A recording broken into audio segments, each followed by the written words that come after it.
Hello, नमस्ते और प्रणाम मेरे सारे फ्रेंड्स एंड फैमिली को। तो आज का जो व्लॉग है ये मथुरा वृंदावन का व्लॉग है। और वृंदावन भगवान कृष्ण की लीला भूमि एक पवित्र शहर है जो मथुरा के पास में ही स्थित है। ये शहर अपने मंदिर, घाट और आध्यात्मिक वातावरण के लिए बहुत प्रसिद्ध है। वृंदावन जाने के लिए आप मथुरा जंक्शन रेलवे स्टेशन पर उतर सकते हैं और फिर वहाँ से वृंदावन के लिए स्थानीय परिवहन कर सकते हैं और वृंदावन पहुँच सकते हैं। वृंदावन में कृष्ण की लीला भूमि है जहाँ हर कण कण में प्रेम बसता है। मथुरा वृंदावन एक जुड़वा शहर है जो कृष्ण के प्रेम और लीलाओं का गवाह है। तो ये जो हमारा पहला स्थान है जहाँ पर हम अभी घूमने के लिए आए हैं अपने पूरे परिवार के साथ, ये है कीर्ति मंदिर। कीर्ति मंदिर का इतिहास जो है वो मैं आपको अभी बताती हूँ। कीर्ति मंदिर राधा रानी के बाल रूप के लिए प्रसिद्ध है जो अपनी माँ की गोद में विराजमान है और ये मंदिर उत्तर प्रदेश के बरसाना में स्थित है। कीर्ति देवी राधा रानी की माँ का नाम है। कीर्ति मंदिर 2006 में कृपालु महाराज ने बनवाया था। यहाँ पे 25 कलश और 500 मजदूरों ने ये मंदिर बनवाया था। और बरसाना में एक बहुत इम्पॉर्टेंट बात ये है कि मंदिर जो है वो सुबह 5 बजे से लेकर दोपहर के 2 बजे तक खुला रहता है और शाम को 5 बजे से लेकर के रात के 9 बजे तक खुला रहता है। कीर्ति मंदिर बरसाने का एक खास मंदिर है जो देवी राधा और उनकी माँ को समर्पित है। वैसे ब्रज में आपको राधा रानी के कई मंदिर मिल जाएंगे, लेकिन रंगीली महल के पास कीर्ति मंदिर लोगों को कई कारणों से अपनी ओर आकर्षित करता है। इस मंदिर का नाम कीर्ति देवी राधा की माता के नाम पर है। कीर्ति मंदिर दुनिया का ऐसा इकलौता मंदिर है जहां राधा रानी माँ की गोद में है। मंदिर के गर्भगृह के दरवाजे के दोनों तरफ अष्टसखियाँ लाडली जी को निहारती नजर आएंगी।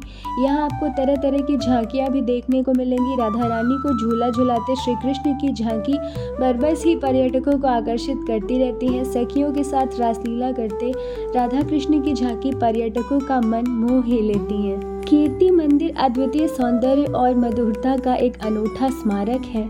यहाँ पर जो माता कीर्ति है, राधा माँ की माँ, उनके वात्सल्य भाव का एक अद्भुत ही नज़ारा देखने को मिलता है। जिस तरीके से वो राधा रानी को गोद में लेकर बैठी हैं।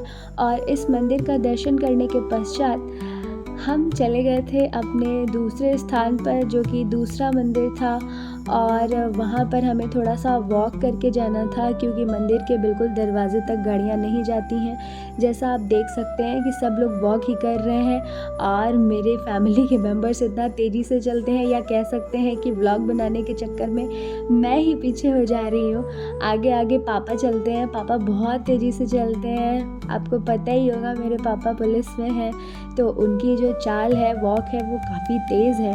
तो फॉलो करते करते करते और ह्यूमिड है काफ़ी इस समय। हम गए थे जुलाई में, तो काफ़ी गर्मी थी, फिर भी हम वॉक करते दर्शन करने के लिए जा रहे थे क्योंकि मथुरा वृंदावन बरसाना अपने आप ही आपके मन में एक लहर सी दौड़ा ही देता है। तो अभी हम जिस स्थान पे जा रहे थे वो था लाडली जी का मंदिर, और लाडली जी का मंदिर भी राधा रानी का ही मंदिर है। और बरसाने में लाडली जी को हम लाडली जू कहते हैं। और सीढ़ियों का स्पर्श करते हुए हम मंदिर की चढ़ाई शुरू कर दिए थे। और आपको मैं बता दूं, यहाँ पर इस मंदिर में लाडली जू क्यों कहते हैं राधा जी को, क्योंकि ब्रिज में बेटी को प्यार से लाडो भी कहा जाता है। तो राधा रानी को लाडली जू, स्वामिनी जू, प्यारी जू, ऐसे कई नाम से वहाँ पर बुलाया जाता है। जब भी आप बरसाना जाएंगे तो आपको बहुत ही छोटी छोटी इन्फॉर्मेशन मिलेगी, जैसे कि राधा रानी को राधिका भी कहा जाता था और वो बरसाना में पली बढ़ी थी। रावल गांव में उनका जन्म हुआ था और राधा रानी को माँ लक्ष्मी का अवतार भी माना जाता है। और राधा रानी की माता का नाम कीर्तिदा देवी था और पिताजी का नाम वृषभानु जी था, और इसी कारण से हम उनको वृषभान दुलारी भी कहते हैं। और बरसाना जो है उसका बहुत प्राचीन समय में नाम जो था वो समृद्ध नगर था। और जब आप इस मंदिर के दर्शन पे जाते हैं दर्शन के लिए तो यहाँ पर आपको 251 सीढ़ियाँ चढ़ने को मिलती हैं। और कृष्ण के हृदय में वास करने वाली राधा रानी का जो मायका है वो बरसाना ही है। तो बरसाना जाएंगे, मथुरा वृंदावन बरसाना, तो आपको बहुत सारी इन्फॉर्मेशन, बहुत ही मनमोहक चीज़ें सुनने देखने को मिलेंगी। मैं आपको एक बहुत ही अद्भुत और विचित्र बात बताती हूँ जो आपके मन को थोड़ा सा दुख और थोड़ा सा सुख दोनों दे सकती है। वो ये है कि जो हमारी संहिता और वेद हैं उनके अकॉर्डिंग जो गर्ग संहिता है उसमें कहा गया है कि कृष्ण के जाने के बाद राधा भी अपना घर छोड़कर कदली वन चली गई थी और अपने मायावी रूप, जिसको हम लोग परछाई कहते हैं, राधा रानी की जो परछाई थी उसको वो बरसाना में छोड़ के चली गई थी, जिन्होंने अपना पूरा जीवन बरसाना में बिताया कृष्ण की याद में। और कृष्ण की ही बांसुरी सुन करके, उसकी आवाज़ सुन करके उन्होंने अपना वो परछाई स्वरूप भी जो शरीर था उसको वहीं पर त्याग दिया था। अब मैं आपको लाडली जू यानी राधा रानी के कुछ इम्पॉर्टेंट फैक्ट्स भी बता देती हूँ जो आपको बरसाने में कहीं ना कहीं लिखा हुआ ज़रूर मिल जाएगा।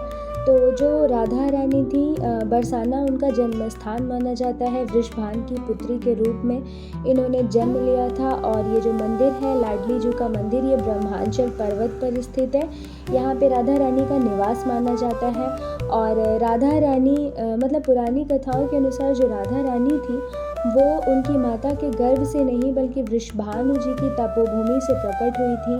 और बरसाना में राधा रानी को लाडली कहा जाता है, जिसका अर्थ है प्यारी बेटी। तो इन सारी कहानियों को पढ़ते पढ़ते हम पहुंच गए थे उस स्थान पे जहाँ पे कृष्ण जी प्यार से बांसुरी बजाकर राधा रानी को बुलाते थे। और अब भी जो आप वीडियो में देख रहे हैं ये नंदगांव है। तो ये जो नंदगांव मंदिर है, यहाँ पर भगवान कृष्ण के पालक माता पिता नंद बाबा और यशोदा मैया का जन्म स्थान माना जाता है, जिससे इसका धार्मिक महत्व बहुत ज़्यादा बढ़ जाता है। और कृष्ण ने अपने बचपन के जो अधिकांश वर्ष थे वो इसी नंदगांव में बिताए हैं, जहां उन्होंने अपनी सारी बाल लीलाएं की हैं। इसीलिए ये जो जगह है ये भक्तों के लिए बहुत ज़्यादा पूजनीय हो जाता है। और नंदगांव जो है वो नंदीश्वर पर्वत पर स्थित है, यहीं पर ये नंदगांव बसा हुआ है। और इस मंदिर में आशेश्वर महादेव मंदिर भी है। तो जब आप यहाँ आएंगे तो आपको शिव जी का भी एक मंदिर मिलेगा।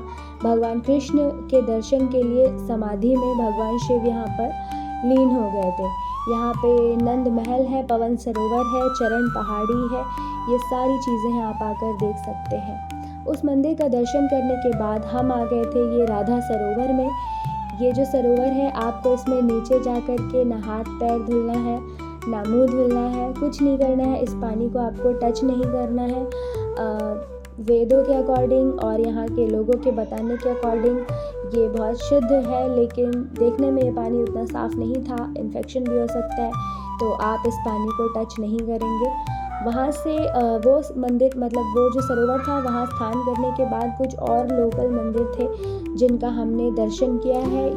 और ये जो हमारा नेक्स्ट डेस्टिनेशन है ये राधा दामोदर मंदिर है।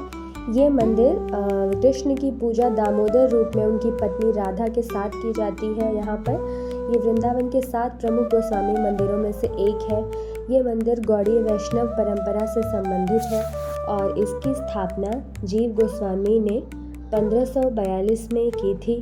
इस मंदिर में दर्शन करने के उपरांत और यहाँ पर यमुना जी की आरती भी होती है। उनकी थोड़ी सी सरोवर का यहाँ पे पानी भी आता है जिससे आप स्नान कर सकते हैं। उसके बाद हम पहुँच गए थे अपने एक दूसरे स्थान पर। तो इस मंदिर के कुछ रोचक तथ्य ये हैं कि ये मंदिर जयपुर के महाराजा माधो सिंह ने 1917 में बनवाया था ये मंदिर। और इस मंदिर में बहुत ही अलग अलग किस्म की सागवान की लकड़ी की नक्काशी की गई है, जहाँ से आपकी निगाहें नहीं हटेंगी। और जो प्रवेश द्वार है वो 80 फीट का है लगभग। और इस मंदिर में 36 कमरे बने हैं जिसमें मंदिर के कर्मचारी, आगंतुक और श्रद्धालुओं के भी रहने की व्यवस्था की गई है। और जयपुर मंदिर इसका नाम इसलिए भी है क्योंकि ये जो है राजस्थान और यूपी के बॉर्डर पे बना हुआ है मंदिर।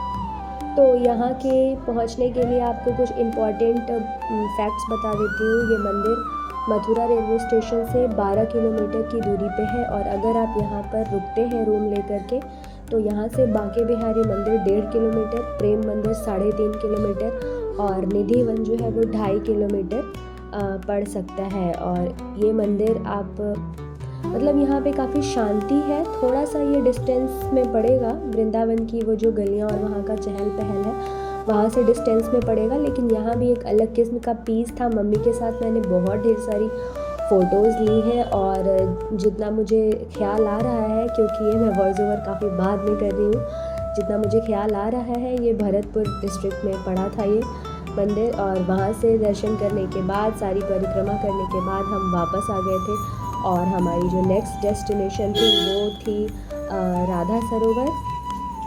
इस सरोवर की जो सबसे बड़ी महत्ता है वो ये है कि ये कुंड जो है वो राधा रानी के क्रोध और आंसुओं से भर गया था और ये काफ़ी गहरा कुंड है।